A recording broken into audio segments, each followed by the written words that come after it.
Welcome to the webinar. Today we're going to teach from paper to panto to quilt. And a paper pattern can come in a variety of forms. So I'm going to teach you about the different types of paper patterns you can find. We're going to talk about how to use these with the machine because a lot of people have never tried using a paper pattern. You can actually make your own paper patterns also. And then when you're done doing all of this, at the end of the day, we can also record these with our Quilt Magician. So I have a question for all of you that are on the live session. Have you ever used a paper pattern, a pantograph, a design you've made with golden threads? And if you have, how did you feel when you were done? What was the outcome? Did you like what the results were? Would you like to learn a few new things? What is it that you experienced when doing a paper pattern? Because that's important for us to be able to help you. And some of you are going to tell me you've never used it. Like Patty said, she's never used a paper pattern before. So, you know, this is going to be a good experience for her to learn how to use them. Kay said that she's never used a paper pattern either. She has a new RAM machine and she's looking forward to see how it works. And then Carolyn says she's never used them. So as we go through the PowerPoint today, we're going to talk about how to use the paper patterns. And I'm going to give you some ideas of what to do to get started. So paper patterns are used when we're going to do free motion. And it doesn't mean that we can't use software with our paper patterns. So I'm going to talk a little bit about software at the end because paper patterns can also be used with a software program, and there are lots of programs out there. And those programs will allow you to take the patterns into the software and have the ability to make the design to use with the Quilt Magician. So what do you do when you begin free motion quilting? What do you do to relax? How do you get ready for free motion quilting? Do you practice it all? So if I'm in front of my machine, what I do is I actually practice. So I have a sketchbook I draw on. I have template plastic, a grid that I draw on because I want to practice before I go to my machine. I want to get my mind set to do the free motion quilting with the pantograph. Do you quilt from the back? So a lot of people have pantograph shelves. There are pantograph shelves on the back of the machine. There have been pantograph shelves above the machine. So there have been different types of pantograph shelves. And do you use these shelves? And if you haven't started pantograph quilting or free motion quilting, what is the question you might have on how to get started? So maybe you have questions on how to get started. And Heather says she's just getting started with her pantographs and you know learning how to do the paper pattern. So, you know, each of us are at a different state of using pantographs or paper patterns, and that's okay. So if you have questions, don't forget, if you're on the live session, you can put those in the question box at any time. So when I begin free motion quilting, the first thing I do is I turn some music on because I need to find what helps me to relax. And I dance with my long arm quilting machines. I literally grab a hold of the handles and I have a dance with my long arm quilting machines. Why do I do that? Because I need to be really loose, not tight, no death grip on those handles now. And some of us, we walk up to the quilting machine and we hold onto the handles so tight that our hands sweat because of nerve. So you want to get into the habit of holding on to the handles with a loose grip, not a tight grip. You want to find what helps you to relax. So it's extremely important for things to be relaxed when we go to free motion quilt. Gail says she's getting her machine on Thursday, so she's starting out by looking at the webinars, and that's a good thing. So paper patterns come in different forms. They're located first. I'm going to talk about books. So these are a few of the books that I own, and these books are great because there is a lot of different techniques in them. So what happens is, or what I suggest is, that everybody gets a book with continuous lines in it. So this book here, these two are by the same author. Actually, these three are by the same author. And what Laura does is she actually gives you the continuous line and helps you to visually see how to do a continuous line with your long arm. So I want you to think about that free arm, or free motion, quilting is a continuous line. So let's step back a little bit and think about when we learned cursive writing. And when we learned cursive writing, it was taught as a continuous design, a continuous line. My cursive writing teacher said, never let the pen leave the paper. Quilting is the same way. If you think of quilting as never letting the pen leave the paper, as never letting the needle leave the fabric, it's going to become easier for you. It's not to say that you can't do multiple designs that start and stop. There's nothing wrong with that. But you need to know how to get from point A to point B, and they're continuous lines.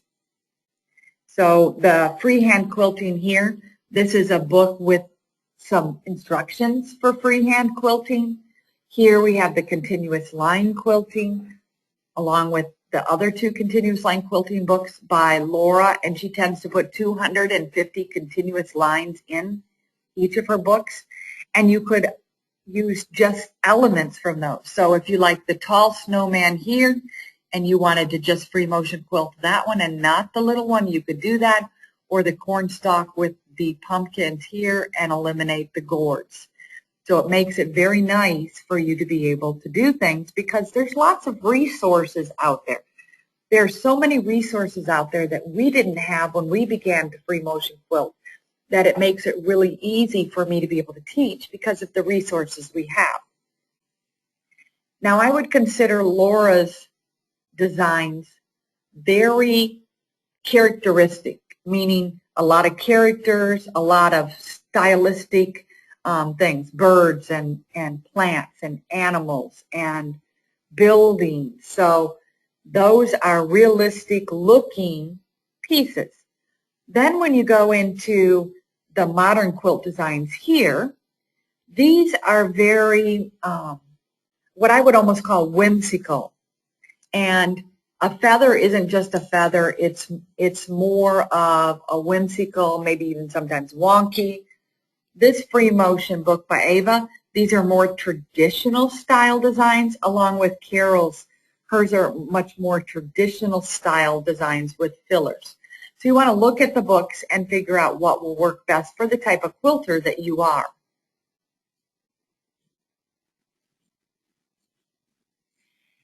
Now I take my spiral bound books, I take my books and I spiral bind them. I take them to my local office supply store, depending on what you have in your neighborhood. It might be a Staples or an Office Max or an Office Depot. I've often taken them before to Kinko's. It's now a FedEx store. So there are lots of locations that will spiral bind the book. And some of you are going, why would you spiral bind the book? Well, a couple reasons why. I like my books to open up and lay flat. I want to be able to visually look at them without breaking the binding edge of the book where it's been bound together. So I tend to get those books bound, and I do it with a spiral binding, and they have plastic and metal and all different kinds of spiral bindings. For me, I like the spiral one that you see here that is a plastic, and they have different colors. You could get it in black or blue or red. So now I've gotten to where when I spiral bind a book, I spiral bind it in a different color according to what the book is. So my quilting books were all done in black. So now I have some piecing books that I'm spiral binding, and I'm doing those in a different color. So I can look at my bookshelf and go, okay, that book's in the quilting section, but it's not machine quilting. It's really a piecing book. And so I could pull that off and look at it because I can no longer see the name of the book on the edge of the book once you put the spiral binding on. It also makes it easier for me to put it on my scanner. Now, why would I scan? Well, if it's a pattern and I'm going to send it into software, I'm going to do that with a book that I can lay flat on my scanner. So it's easier when I have the spiral binding to lay it flat on the scanner. Or I could take an image of it, a digital picture of it with my digital camera. And then that will allow me to have that book laying flat. Also, I have no bent pages. And what I mean by that is that edge of the book, because it lays flat, nothing's going to get bent while I'm doing this. So, you know, it depends on where you live. They're between $3 and $5 to get a book spiral bound. And I really, really like spiral binding. Now, I've had some emails about Groovy Boards and what's the difference between that and, say, a pantograph or a paper pattern. And a Groovy Board is where you have something that lies within a groove of either wood or plastic. So the lower left is a wooden Groovy Board with a metal stylus. The stylus has a point on it or a tip on it that fits within that wooden grooved area that's been routed out to ride along with. When you do this function, you're on the back of your machine. So if you were doing this middle picture right here on the right, the stylus is in here. You're moving the machine with back handlebars, and while you're doing that, the machine is doing the stitching up front. What's really important with the Groovy Boards or the Pantographs or paper patterns is positioning. So we're going to talk a little bit about positioning. When you place one stitched line down with your Groovy Boards or with your Pantographs, the placement of the second line becomes extremely important. So visually, if I look at the design that I've stitched out, I'm going to check a couple things. I'm going to check how deep the design is. So on this specific design, I would check the height from the point of the clamshell to the top of the clamshell, so the distance from here to here. That's going to help me to determine where my next placement line is going to be. I also need to go and figure out the distance that I want between the designs. Now I do something a little bit different when I do this, okay? I would do this when I've done it from the front. So you can do these from the front or the back of the frame. Some of us do them from the back so that we can see that it's riding in the grooves correctly. Some of us do them from the front. Either way is okay. When I do the second line, I actually don't stitch with the machine. I'm going to actually put a water-soluble or friction pen in the hole of my needle and do a couple clamshells, just stitching it out with a pen, not with the machine. That will give me a visual of how to place it, meaning where is it going to stitch, how far down do I want it, what is the look that I'm looking for. And I do that from the front because I need to hold that pen while moving the machine at the same time. And that will give me the visual that I need for my placement. That's one way that you can do that. The other way that you can do this is you can actually needle punch golden threads paper. So I could place golden threads paper down on my fabric, hold it in place with either the Embroidery Perfection tape by Floriani, which I really like better than painter's tape, but if you don't have the Embroidery Perfection tape. You could use painter's tape. It just doesn't stick as well. But you could make a needle punched template to show you the distance, the look that you're looking for, and then that will help. So what that means is you're going to take your Golden Threads paper, place it on the fabric, stitch a couple repeats without thread. Then you can use that to slide down and reposition to see the look, the distance that you're looking for in each of the designs. Sometimes the pantographs will give you a visual of where that second design will start. It'll show you a dotted line visual of where the second line will start. Now Karen would like to know, can you use the Groovy Boards with the Lizzie? It depends on if you have a Pantograph Shelf, Karen. So this is a wooden frame here. It's a Hinterberg frame, which was the original Tin Lizzie frame. And this had a Pantograph Shelf underneath the machine and frame area, so underneath the carriage. So if you have a Pantograph Shelf, you may be able to use it. Now here's another visual on the Tin Lizzie Queen Quilter, because I knew that some of you would ask, well, how do you use Groovy Boards or Pantographs? So here is a image from the Queen Quilter that shows you, here's your Pantograph Shelf, and this is the pantograph. Now if we go back, these Groovy Boards have a way that you need to attach them to the Pantograph Shelf so that they don't move. Depending on which ones you purchase, sometimes it's the rubber non-stick grid, like for shelving. Sometimes they're held down with clamps. There are different ways that those are held in place. So you really want to make sure that those are secure. When you're doing it on a shelf like this, that's where I use the perfection tape or the painter's tape. So here's a visual from the back of one of the machines with a pantograph laying on the shelf. Now, what I would like you to notice is there's also a tape measure laid down, not glued, but secured to the frame. And they used to make a tape measure tape that was a sticky tape measure tape. If you can find that, that would work. Why do I want this? Well, I want to know that I have it positioned correctly and straight on the frame, because if it's at all crooked, I'm going to be quilting crooked. So you want to make sure that that design is laid straight on the frame, especially when you're recording it, because if you're going to record it and repeat it, you want that recording to be straight when you do it. Okay? So the pantograph, I want it straight. I'm going to measure, make sure it's all lined up, make sure it's centered.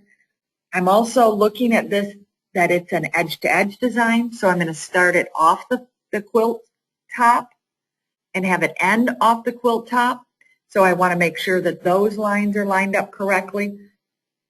So it might take you 10 or 15 minutes to get the pantograph lined up correctly, but if you take the time to do that, when you go to stitch it, it's going to be easier.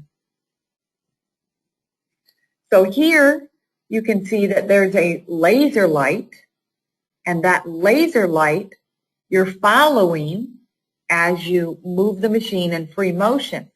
So now we're at the back of our machine with back handles that we either had come with our machine or we purchased for our machine, or we've moved our front handles to the back. So there's a couple options there.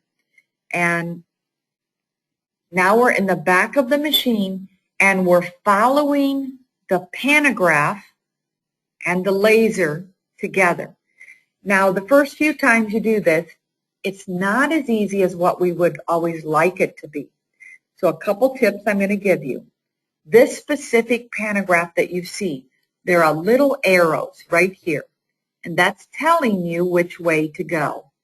So the first thing when I do this, before I even go to the machine, I lay my pantograph out with my clear grid, and I have a wet erase marker that I practice the pantograph drawing it, because I'm going to train my brain to see that I know how to move. So I'm going to do it forward and I'm going to do it backwards, because if I was doing this one in the middle that you see here, I might go forward this way. Even though the arrow's going the other way, I can stitch down off the side of the quilt and come back and stitch this the other way. So I'm using both my left brain and my right brain, and my teachers would be very happy that I learned how to do that. Quilting is helping us to use both sides of our brain, because you should be able to go right to left and left to right and right to left and left to right without any difficulties. Once I practice on the clear transparency or clear grid, then I take it to the machine and I practice without stitching. I practice following with the laser light and moving. You do not have to do this fast. You need to be smooth, but there's no speed there's nothing that says you have to do this fast. You just want to be smooth. Once you do that, then you follow the line with the laser light, keeping in mind that the only person that knows that you use paper to do this is you and me. I'm not telling anybody that you use the paper to do that. It's okay that you use the paper to do that. That's why there's pantographs and paper patterns out there for you to use. Now, I'm going to pause here to see what questions we have, because sometimes you forget the questions as we go, and I really like to answer them throughout the webinar so that if I need to go back on a slide, we can do that.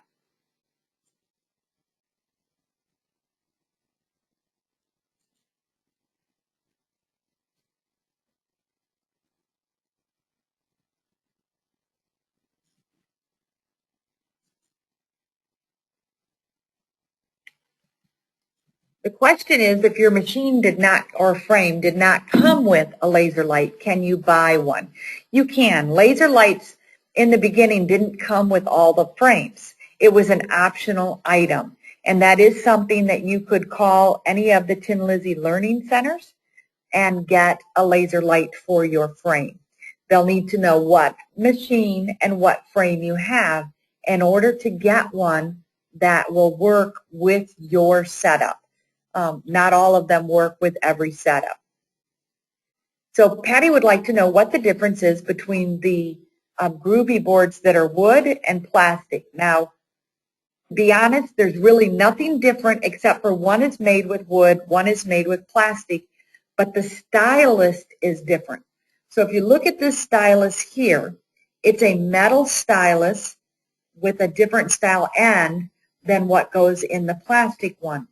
And some of the stylus aren't interchangeable with the Groovy boards. And some people use the stylus to follow with the paper patterns, the pantographs, instead of the laser light. And Heather's asking, do I prefer one or the other? For me, the laser light in the back of the machine I have a very difficult time with. It's kind of what I call driving your car with your head out the window looking at the yellow line on the road. It's very removed for me. But I have found that it is easier for me to use a stylus to follow than a laser light. And I don't need a Groovy board to do that. You just attach the stylus and follow it with the stylus. I think it's because I'm telling my brain that I'm doing this with a pencil. And I already know how to do that, so the visual is better for me. So my preference is a stylus rather than a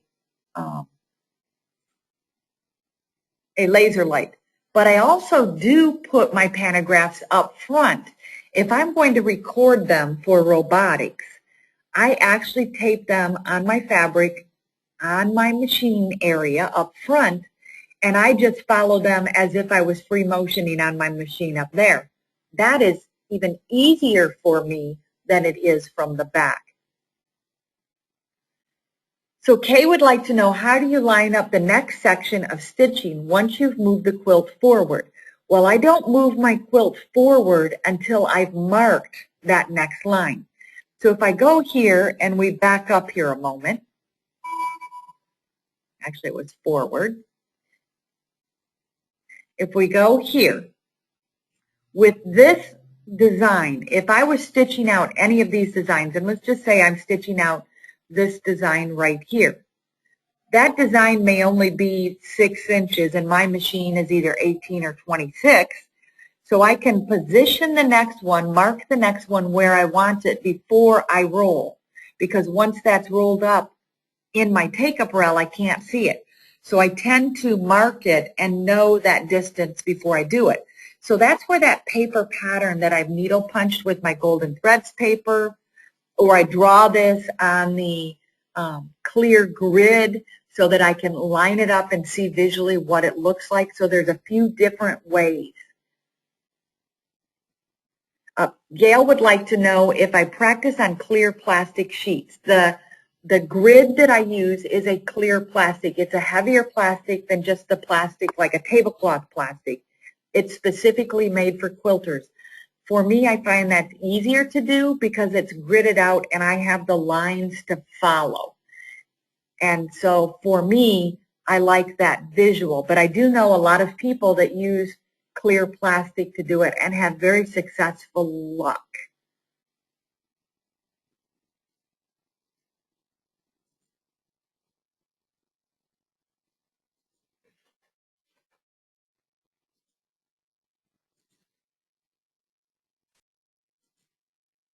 Now, a couple of you have asked about my blog, and so we're going to go there at this moment right now. So right now, I'm in Google.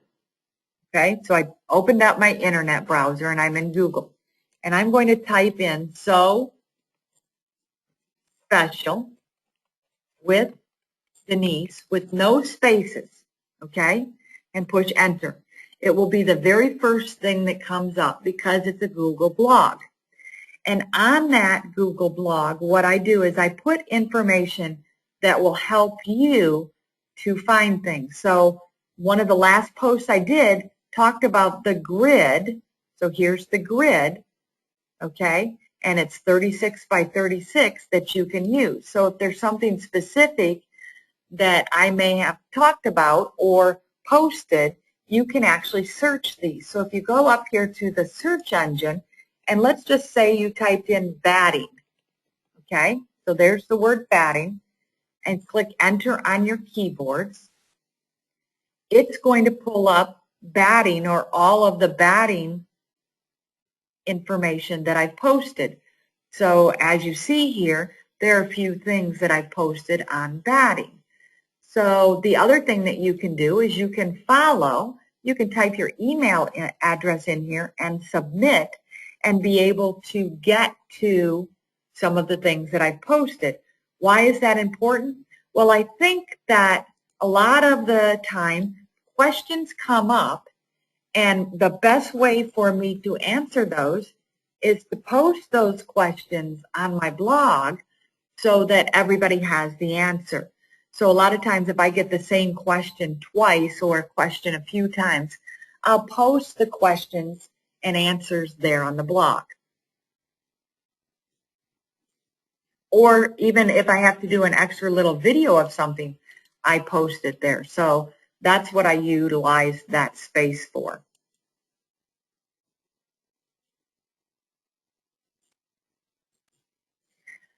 So here's another way that you could practice. This is a new tool that I just saw at the last quilt show that I was at, where you take your pantograph, and it's a hard plexiglass piece that lays over top of it, and you have handlebars that are attached to a marker, and that allows you to practice. That marker is a dry erase marker. So you see she has her eraser there on the table, and when she's done practicing, she can then wipe it off and go again. It is a great way to have the same concept of you being at your machine trying this.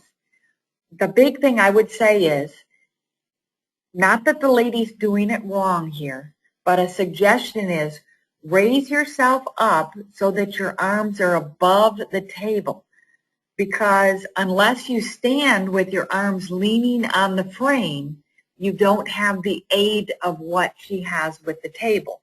So when I teach, I make sure that everybody's arms are up and the ability to move freely without the aid of the table, because you won't have that, and that does make a difference on how you practice. So there are different ways that you can practice out there. Now, pantographs, there are lots of different places to find pantographs, stencils, all of this stuff. So I thought I'd take you to a few websites. Oops, excuse me. A few websites to be able to show you what the pantographs, how you purchase them, what your options are. You can see they have lots and lots of designs and pantographs to choose from. So it switched over to the Urban Elements, and in here you could search for specific pantographs you're looking for. Flowers. So I'm in there, I've clicked the search button, and it will show you all the different patterns, all the different flowers that Urban Elements has available.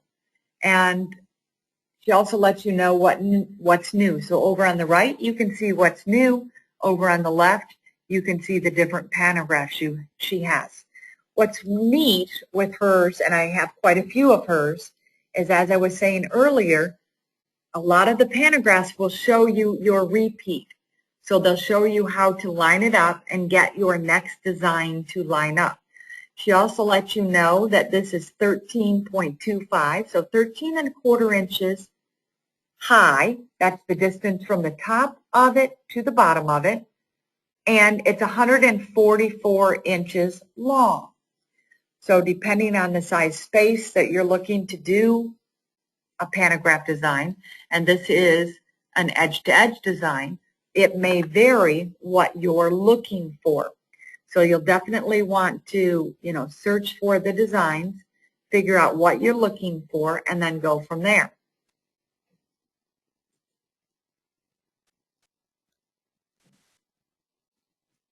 There is also lots of information out there. This is a 13-page document that walks you through how to use pantographs with no measurement.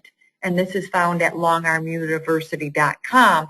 And I thought it was a great document to show you how to do this. And I'm going to put these links on my blog so you can get to them easy and see how each of these work, because we all learn different ways. So some people might want certain types of stencils. Some people might like certain types of pantographs. The great thing is that they're all out there.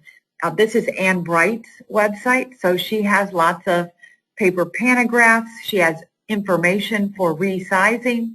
She also lets you print your own, so know that you can print paper patterns to banner paper, or 8.5 by 11 or 8.5 by 14, and you save here $15. You reduce the price for $15. So if I go to her paper pantographs, and you can also get paper pantographs from any of the Tin Lizzie Learning Centers, but I can go to her paper pantographs and choose the type of pantograph that I'm looking for. So depending on what I'm looking for, she has a catalog. She has different styles. I really like the style that she does her designs in. And usually there are 2 on a page. So you see the ocean one here. You have the ocean and you have the beach. And so if you purchase this one, it's my understanding that the price would be $5 if you're printing it yourself. So that's a nice way to get some inexpensive designs, but yet have the ability to have them at your fingertips.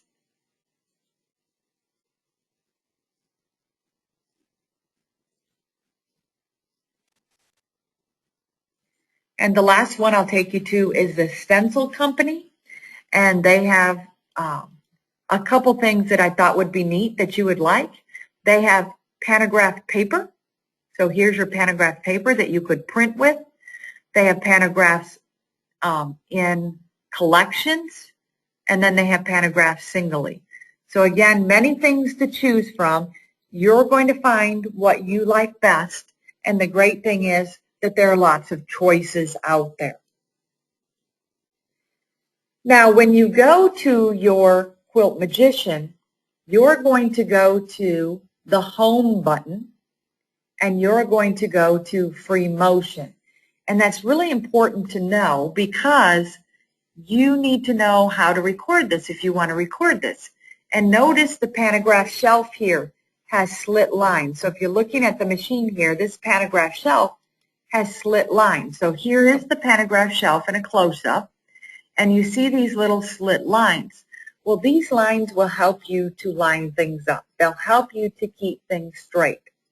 So I tend to secure it with the Embroider's Perfection tape or with painter's tape to the Pantograph Shelf, and then what I do is I make sure it's straight with these lines. Also, where it's lined up on that Pantograph Shelf becomes important, because if I line it towards the back, that's going to make the design fall one way. If I line it towards the front, that's going to make the design fall another way. So you want to make sure that when you do this, you have it lined up exactly where it needs to be according to what you're quilting, where your quilt is rolled on the frame. And again, that takes a little practice to figure that out, but once you get it down, it's not too difficult. So let's talk about the Quilt Magician and what we're going to do with that. We're going to go to the Home. So our Home is here on the left. And we're going to set up our quilting space first. And there's always a few questions about the quilting space. Is the quilting space the quilt? Is the quilting space the block? When I set up that two-corner registration for the quilting space, what is it? Well, with the Quilt Magician, the quilting space is the frame. You want to go to the farthest left upper corner, that's towards the take-up rail, the farthest left that you can, and push the plus on your Quilt Magician. Go to the farthest right once you do that, and push the plus button. That gives the working space of your frame, not necessarily the block or the quilt. Because if you want to save the layout of your quilt as individual layout, you're going to save each individual space, the block or the work area. Now, if you're doing an edge to edge, different people calculate different ways, okay?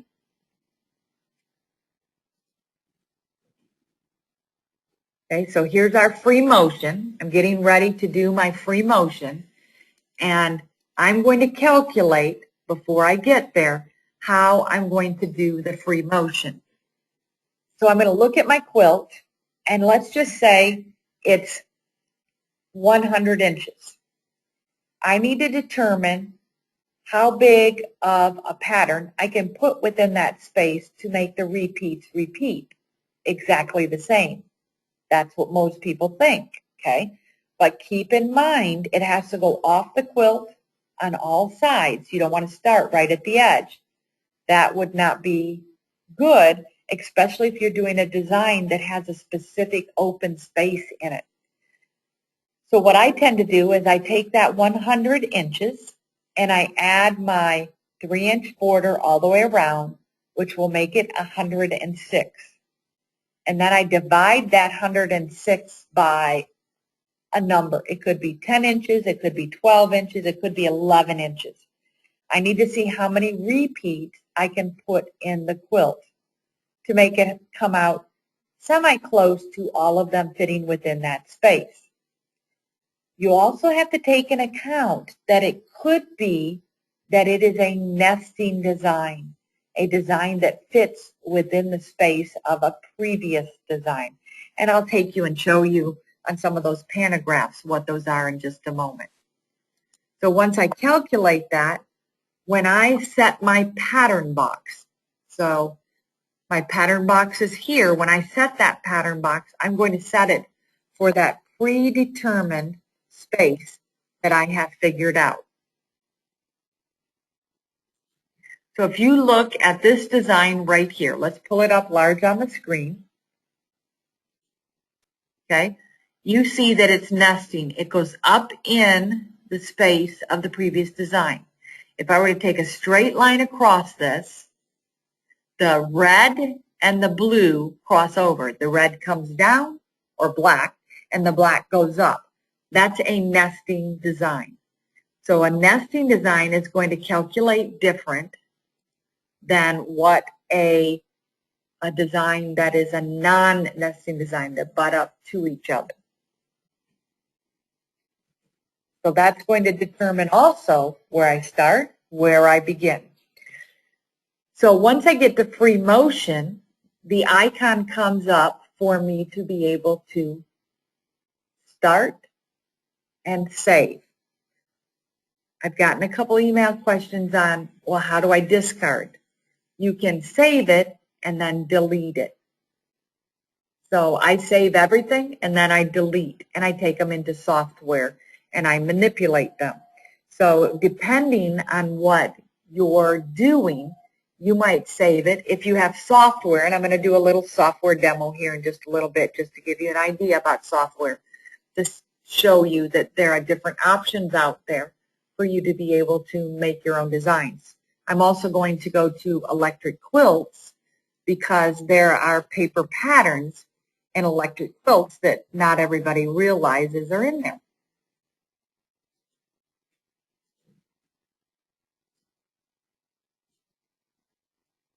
So Judy's asking, do you divide the length of the quilt by the horizontal repeat of the design that you pick? And the answer is yes. That's the best way to think about it. So if I know that I can get 10 or 12 repeats or inches, you can do it either way, by the repeats or by the inches, you divide that in there, you're going to get what you need. So that really helps when you're trying to calculate something out. So for me, anytime I do an edge-to-edge design, it's usually 10 to 12 inches size-wise that I make that design and have the ability to have it fit into my space all the way across. So I usually have a 2-inch leeway, whether it needs to be 10, 11, or 12.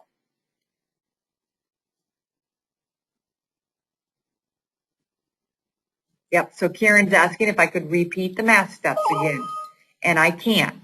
So what I'm saying is if I take my quilt that's 100 inches and I add my extra backing and batting, because I'm going to stitch off the quilt at all 4 sides. So that would make it 106. If I divide 10 into 106, my repeat of a non-nesting design would be 10 inches plus the 6, so 10.6 inches.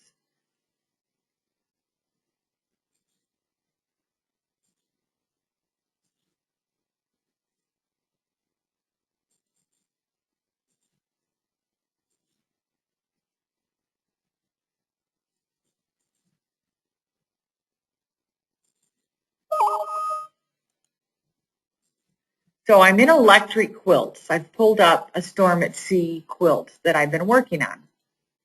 So you see it here. And I would like to look at designs to be able to quilt this with. Well, when I go into library and go to the block library, I'm going to make this, oh, I forget you can't make that big. I always try to make it big and you can't. I'm going to go down to stencils. So I'm in my Electric Quilt 7 block library.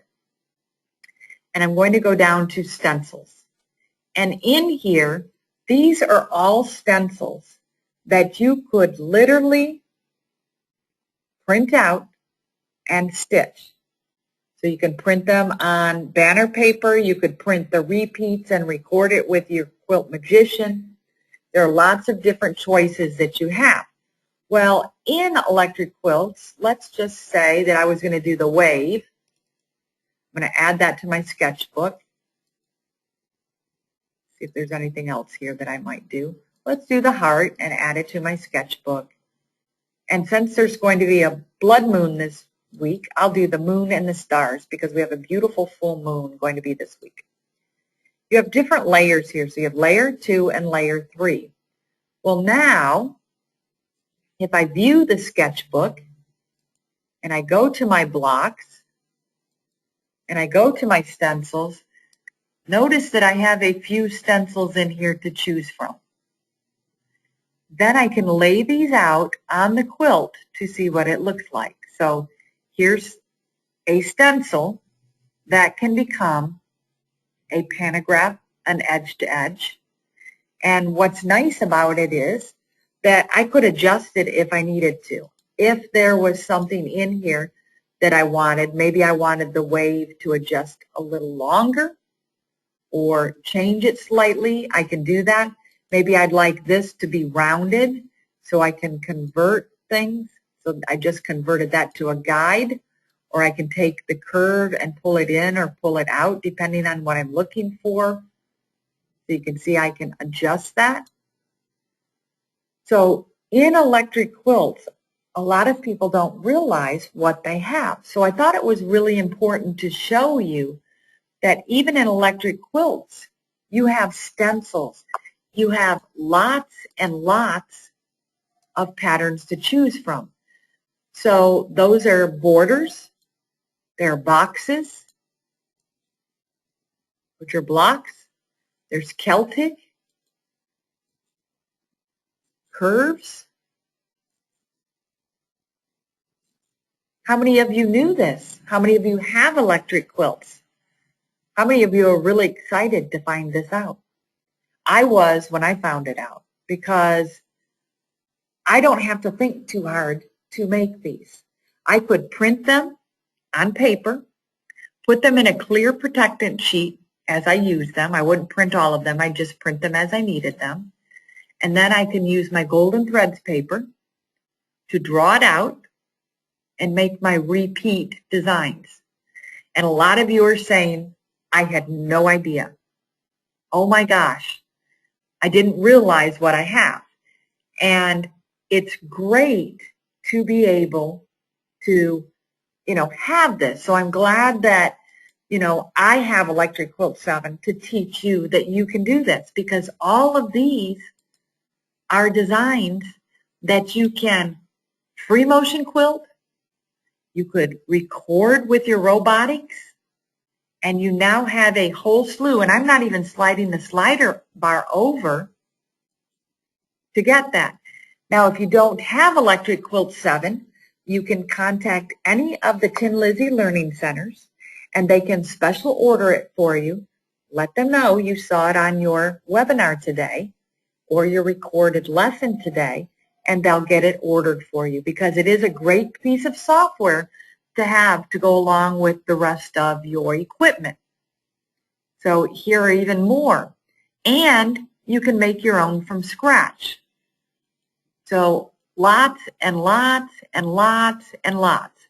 Now, let's just say I picked this one. Let's add it to our sketchbook. I have this design here, which you saw. I'm actually going to open up a different one because I want one that's got a little more detail. So there it is. Now I'm going to go to File, Print, and it's going to ask me what I want to print. Now, just so you know, you can print lots of different things with the Electric Quilt 7. You can print the block, the foundation paper, the templates, the rotary cutting. So there's lots of information here. What I want you to see is you want to set your print setup up the page accordingly. Maybe you don't need as big a margin, okay? You also want to set it up. See, that was page setup. Now I need print setup. You want to set it up here so that under properties, it's going to print 100% in size, and it doesn't have to be the best because you're just using this as an image. So you don't need to change any of those. Under advanced, we don't need to change any of those. And then the last one is the font. Maybe there's a specific font that's easier for you to read, or the size might be easier for you to read. You can change to have, you know, a header, a number, a footer, wherever you want that. Normally I do everything at the header, so it'll give it a name. And then once you go to print that, let me just show you what happens. It's going to show the block now. So there's my block. What size would I like that? So it allows me to say, you know what, I'm going to make an 8-inch block with this design. And now I print it out, and I can put it on that golden threads paper, and I can stitch through it. So for me, that's a wow. And you can do it as a drawing, as a stencil, or as an applique pattern. So depending on what you're looking to do with it, you have a lot of options here. So when we go here, my Electric Quilt 7 keeps wanting to reboot. So I apologize for that. Here's the design. You see the header says diamond wreath, and there is the information. So I now have this as a printable pantograph or stencil, whatever we need. So pretty cool? I think so, and I hope you think so too. I thought it was quite amazing when I started playing in there to see the different options that we have. Now, while you're thinking of questions, because we're getting towards the end, I wanted to give you a little bit of information on tips on selecting your thread. I talk about that I like a lighter weight in the bobbin, but there's nothing to say that you couldn't put the same weight in the bobbin. That would be okay. Permacore is a beautiful thread line that the Tin Lizzie Learning Centers are carrying. And there are lots of colors to choose from. It comes on a nice size spool. It comes in beautiful solid colors. It is a long staple, and it's made in the USA. For those of you that like to know, it's a 40 weight thread. And on each spool you get 5,000 yards. So I've been using this in my top and in my bobbin, and I really like it. There's also a great selection of Superior King Tut threads. Now, there's nothing wrong with mixing your threads. So if you wanted to put a variegated King Tut thread on the top and your Permacore in the bobbin, that is perfectly okay. There's nothing wrong with that, or the other way. I tend to go variegated on top because variegated is a forgiving thread. Now I puddle my threads on top of my fabric, and you're probably going, what is puddling? Well, to puddle your thread, you're going to take a little off of the spool and you're going to lay it on top of the fabric and see what it looks like. So you can see here I have a King Tut variegated thread on top, and I'm winding a bobbin in the Permacore, and I made a table runner with this, and I wanted to see what that thread, if it would show up well on the black. So I puddled it on top of there to figure out how to do it. And I found that it was a beautiful blend, and I really liked what it did. The other thing is, keep in mind that variegated is your friend. What that means is that it's forgiving. It doesn't show all of our mistakes, all of the flaws, all of the things that we think we've done wrong. So, know that if you use the variegated, you're going to be really pleased with the results. Now, I talk about that I don't change my top tension too much because of how I thread it. So I thought I'd show you some pictures of how I thread. I come from the spool, and you have this piece here which has 3 holes. The King Tut is a 40 weight thread.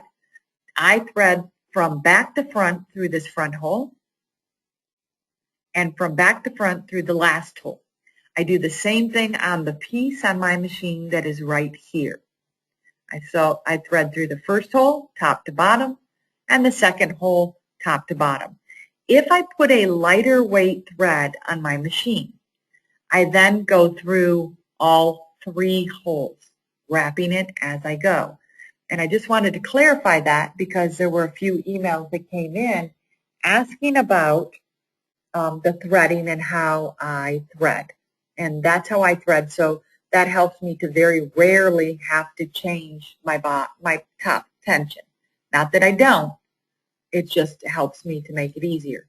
So when it comes to taking a paper pattern, a Panto, to your machine, what questions do you have? Does this give you a better understanding of how it works? Of course, with everything that we do, we have to practice, practice, practice to get better at it. And when we're done practicing, guess what we're going to do again? We're going to practice again. And every time we do a quilt, that's practice. Even though it might not be a practice quilt, we've practiced that technique. So usually what I do is I lay my quilts out. I pick what quilts I can use the same free motion pantograph or free motion recorded design, so that maybe I do 3 quilts in a row that have the same design. And by the time I get done with the 3rd quilt, I've really practiced that technique. I've really practiced that pantograph. And so I hope from the webinar today that you've learned a little more about paper patterns, pantographs, and free motion quilting.